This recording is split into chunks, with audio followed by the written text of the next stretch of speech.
कति पटक सोधे आफ्नै मनलाई किन यस्तो भयो, तर जवाफ कहिल्यै आएन।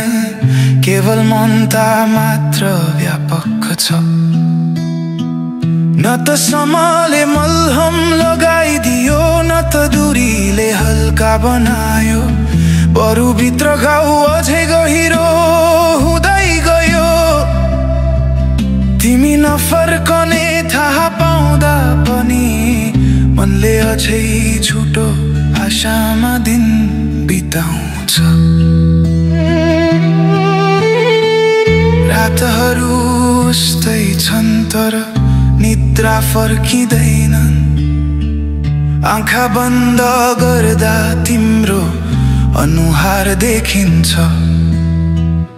आँखा खोलेपछि यथार्थ